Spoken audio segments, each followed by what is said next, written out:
1 अप्रैल से नए labour law यानी श्रम कानून लागू होने वाले हैं, जिसमें हफ्ते में सिर्फ 4 दिन काम करने के साथ साथ सैलरी रीस्ट्रक्चरिंग जैसे थोड़े परेशान करने वाले नियम भी हैं। तो चलिए आसान भाषा में समझने की कोशिश करते हैं कि नए श्रम कानूनों में क्या बदलाव होने जा रहे हैं और इसके चलते नए वित्त वर्ष यानी फाइनेंशियल ईयर में आपको मिलने वाली सैलरी और काम पर कितना फर्क पड़ेगा। तो शुरुआत करते हैं C2C यानी कॉस्ट टू कंपनी से। प्राइवेट कंपनियां अपने एम्प्लॉइज को CTC यानी कॉस्ट टू कंपनी पर रखती हैं और जितना CTC बनता है उससे कुछ कम सैलरी ही आपके हाथ में आती है, यानी CTC और इनहैंड सैलरी में फर्क होता है। अगर आप इससे पहले इस बात को जानते और समझते थे तो ठीक है, और नहीं तो चलिए इसे एक छोटे से एग्जाम्पल के जरिए समझने की कोशिश करते हैं। मान लीजिए राम की एक कंपनी में नौकरी लगती है। कंपनी कहती है कि उसकी CTC यानी कॉस्ट टू कंपनी 3,60,000 रुपए सालाना है। तो राम को लगता है कि इस हिसाब से हर महीने उसके हाथ में 30,000 रुपए आ जाएंगे। लेकिन जब राम को पहली सैलरी मिलती है तो वो उसके हिसाब से कुछ कम होती है।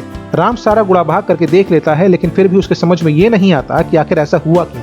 लेकिन नौकरी का पहला महीना था तो उस नाते वो इस बारे में किसी से बात नहीं करता, सोचता है कि अगले महीने देखते हैं।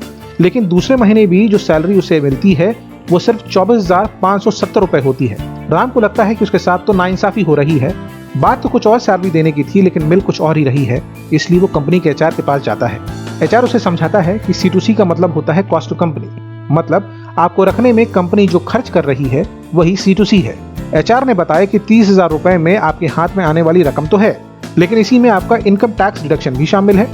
इसी रकम में मेडिक्लेम यानी हेल्थ इंश्योरेंस के मंथली प्रीमियम भी शामिल है। कंपनी की ओर से दी जाने वाली मील का खर्च भी शामिल है और PF की रकम भी इसी से काटी जाती है। राम ने यह नहीं सोचा था कि इनहैंड सैलरी के लिए इतना गुड़ा भाग करना पड़ता है, इसलिए इस बार जब उसने नौकरी बदली तो HR से CTC के बारे में तो बात की ही, लगे हाथ उसने ये भी पूछ लिया कि उसके हाथ में कितनी सैलरी आएगी। अब यहाँ पर जरा इनहैंड सैलरी को भी समझ लेते हैं। अगर जानते हैं तो ठीक है, और नहीं तो राम का उदाहरण तो है ही। तो इनहैंड सैलरी का सीधा मतलब होता है कि पूरे महीने काम करने के बाद आपको हाथ में कितनी रकम आएगी। लेकिन इसमें भी पेंच है, इसमें कई चीजें शामिल होती हैं। राम ने जब अपना ऑफर लेटर देखा तो उसे सैलरी के सेक्शन में कई चीजें दिखाई दी, जैसे बेसिक सैलरी, HRA और परफॉर्मेंस लिंक इंसेंटिव वगैरह।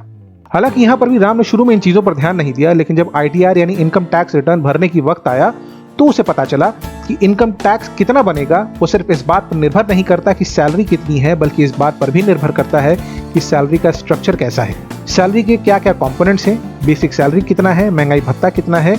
उसे ये भी समझ में आया कि बेसिक सैलरी जितनी ज्यादा होगी उसे टैक्स उतना ज्यादा देना पड़ेगा, क्योंकि कंपनियां सैलरी स्ट्रक्चर एम्प्लॉइज की टैक्स सेविंग को ध्यान में रखकर बनाती हैं। आसान भाषा में कहें तो जितनी ज्यादा सैलरी कंपोनेंट्स उतनी ज्यादा टैक्स सेविंग, बल्कि सैलरी कम हो तो खाते में कम रकम आएगी। लेकिन यहाँ कंपनी को एक और फायदा होता है, बेसिक सैलरी के आधार पर ही एम्प्लॉइज का और कंपनी का PF यानी प्रोविडेंट फंड का कंट्रीब्यूशन तय होता है। जब बेसिक सैलरी कम होगी तो PF का कंट्रीब्यूशन भी कम होगा। अब बात कर लेते हैं असल मुद्दे यानी लेबर लॉ में हुए बदलाव के बारे में। तो सरकार ने लेबर लॉ में सुधार के लिए 2 दर्जन से ज्यादा लेबर लॉ को मिलाकर 4 कोड में बांट दिया है। व्यवसायिक सुरक्षा यानी ऑक्यूपेशनल सेफ्टी कोड, स्वास्थ्य और कार्य की स्थिति यानी health and working condition code, औद्योगिक संबंध यानी इंडस्ट्रियल रिलेशन कोड, और सामाजिक सुरक्षा यानी सोशल सिक्योरिटी कोड। इसमें सोशल सिक्योरिटी कोड को 2019 में ही मंजूरी मिल गई थी, बाकी को भी 2020 आते आते मंजूरी मिल गई और अब मंत्रालय इनके नियमों को अंतिम रूप दे रहा है। तो चलिए अब सबसे पहले बात करते हैं सैलरी रीस्ट्रक्चरिंग की।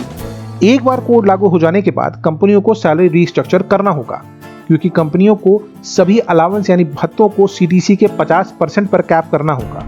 मतलब बेसिक सैलरी कुल सैलरी का 50% या ज्यादा होना जरूरी हो जाएगा। अब बात करते हैं हफ्ते में सिर्फ 4 दिन काम और बाकी 3 दिन आराम के बारे में। तो सरकार ने साफ कहा है कि हफ्ते में 4 वर्किंग डे के लिए आपसी सहमति जरूरी होगी। कर्मचारी और कंपनी आपसी सहमति से इस विकल्प को चुन सकते हैं। मतलब 4 वर्किंग डे के लिए एक कर्मचारी को कुल 48 घंटे काम करना होगा, यानी बाकी दिनों के 9 घंटे की जगह 12 घंटे की शिफ्ट होगी और बाकी के दिन कर्मचारी का वीक ऑफ माना जाएगा। केंद्र सरकार का यह नया कोड कर्मचारियों को राहत तो कहीं धड़कने बढ़ा देता है। राहत यह कि मालिक से बात करके हफ्ते में 4 दिन काम कर सकते हैं, तो परेशानी ये कि बेसिक सैलरी ज्यादा होगी तो टैक्स देनदारी भी ज्यादा बनेगी और उसे बचाने के लिए उतना ही दिमाग भी खर्च करना पड़ेगा। उम्मीद है कि आपको लेबर लॉ में होने वाले बदलाव के बारे में हमारी दी जानकारी काम की लगी होगी। अगर ऐसा है तो फौरन इस वीडियो को लाइक और शेयर करने के साथ साथ अपने दोस्तों और रिश्तेदारों तक जरूर पहुंचा दीजिए, ताकि उन्हें भी पता चल जाए कि 1 अप्रैल से उनकी प्रोफेशनल लाइफ में क्या क्या बदलाव होने वाले हैं। और अगर इसी तरह के काम की वीडियोस आप रोजाना देखना चाहते हैं तो इस चैनल को सब्सक्राइब कर लीजिए। आपको क्या लगता है, लेबर लॉ में हुए रिफॉर्म सही हैं या फिर गलत?